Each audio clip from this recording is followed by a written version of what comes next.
Hi guys, welcome back to my channel. It's Dems from DiAndersons. The title of this video is Expectations versus Reality when moving to Canada. Stay tuned.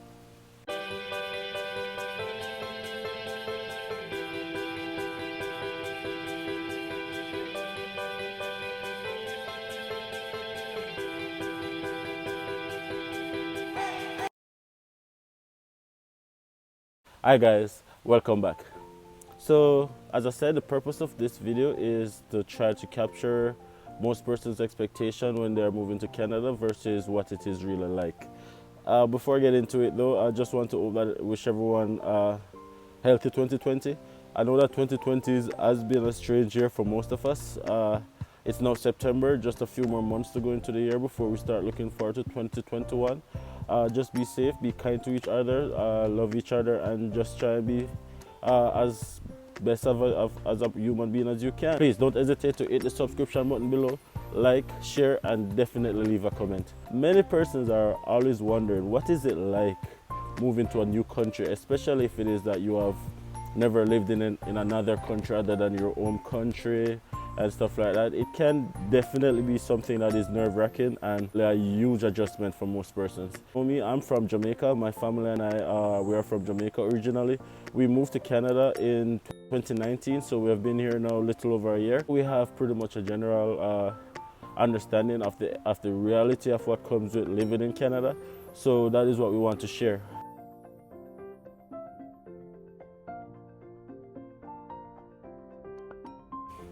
Moving to Canada, most persons think that the expectation for most persons is that when you come to Canada, you can adjust immediately. Being that Canada is a predominantly an English-speaking country and also one of the top 10 best economies in the world, and good healthcare and good education and all of the sort. To be honest, all of that is true. However, I must say that it is not easy.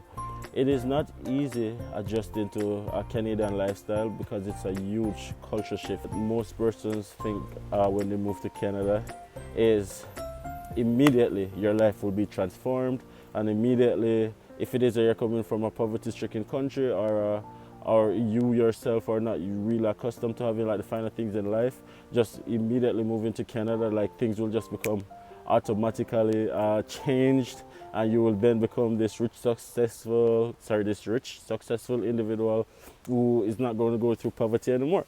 False.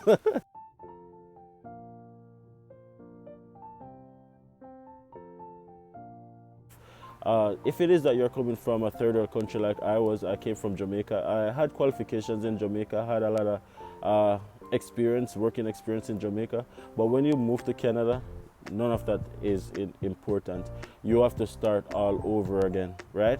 You have to be prepared to start over. So if it is that you are doing a good job in your own country, whatever you consider to be a good job, you have to be willing to take a step back, right? Because you need income, and no one is going to hire you unless you have some form of experience in this country. So you have to take some form of odd jobs, probably a housekeeping job or a waitress job or whatever. You have to just be open and willing to do whatever job is available, right? Everything that you become in a developed country such as Canada is really based on your efforts, your energy, pretty much. So you have to be willing to, take a step back. Let me say that it is possible, because there's a lot of opportunities in a country such as Canada for you to become successful. However, it is not easy. You have to start over, as I said. So it's not a case where you're just gonna get a good job, you're gonna get a good income, and everything is rosy and dozy. So you are gonna have days that are similar to days that you have in your own country. So you have to be prepared for that mentally.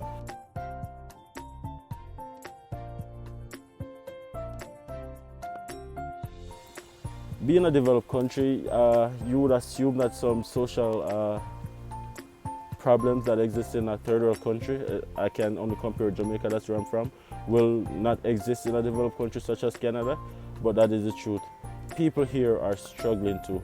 You have people here who are going through harsh lifestyle as well. You have homeless people here too, people who are poverty stricken too. And I'm talking about all race. I'm talking about black, white, Filipinos, Chinese, straight across the board. It is not easy, right? So you say, okay, then you are leaving from your country and you say, oh, I'm going to a developed country and everything is going to be okay and there's not going to be any homelessness, there's not going to be any crime, there's not going to be anything. False. There are also social problems existing here in Canada as well as other countries in the world. I don't think there's one country that doesn't have its own social problems, right? So homelessness is a problem here in Canada too. Drug abuse is also a huge problem here too. And whilst unemployment and poverty is not as high as a social problem here as it is in another country, it is also a problem here too. People here are jobless, people here are homeless, and people here just don't have anything to eat too. So that is a reality to match the expectation.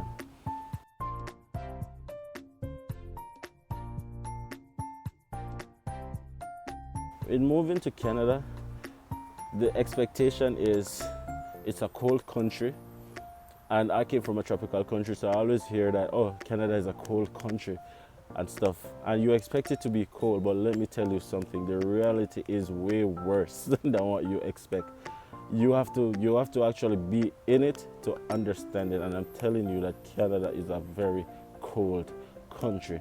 Like, Canada is generally a cold country, so you have to be prepared for that.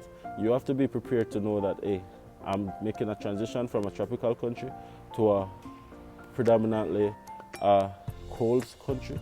So you have to just be expectant of that and be willing to pretty much bear some pretty harsh days.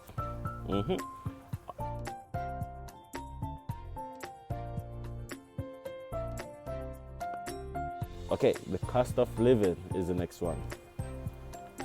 Cost of living in Canada. Cost of living is very, very, very high. Yes. And the thing is, before coming here, you would not thought that. You thought that, okay, you earn enough to cover your bills for sure, but the cost of living is very high. And in order to survive, you have to not do the conversion of currency in your head. I know it's difficult at first, but a dollar is just a dollar in whatever country it is. You can't come to Canada pretty much and look on things in the currency from the country that you're coming from, because that will make it seem like you won't buy anything because everything will seem so expensive to you, but a dollar is just a dollar. The average rent, apartment rent in Canada, average, some more and some probably a little less, is 1,000 Canadian dollars per month. That's like the basic. That's like the basic, probably 2 bedrooms, 1 bathroom, small kitchen.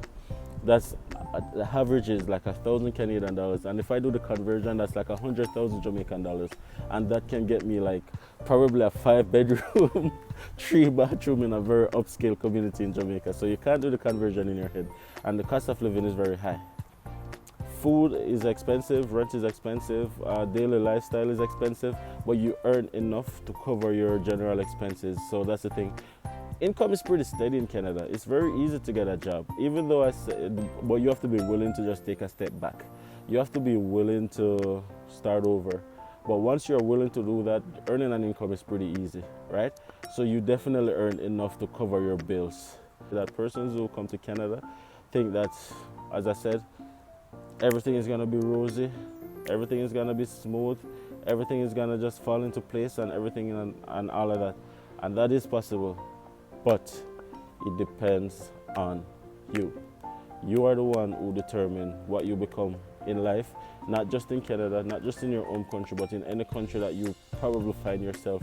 Now, in the past, in the future, everything is dependent on your energy, your effort, and your drive. You determine what you become in life. So it doesn't matter if you're in Canada, if you're in Jamaica, if you're in the Philippines, or if you're in India. You get out what you put in, right? That's for sure. So as I stated, you are gonna have days when you don't have enough to eat, and you're gonna have days when you have too much to eat. So you can be. With that said, thank you guys for watching this video to the end. I really love you guys. Thank you guys for subscribing. If you haven't subscribed already, please subscribe, like, share, and definitely leave a comment. If it is that you want us to cover topics that you probably want to get some more experience in based on our own experience, please leave a comment, leave a question, and we'll definitely try to answer it as best as possible. As long as it's within the scope of our own experience, and as I said, we are now no form of immigration consultant, so please bear that in mind. Thank you guys for watching. As I said, peace out, have a good 2020, and we are looking forward to 2021. Thank you guys, goodbye.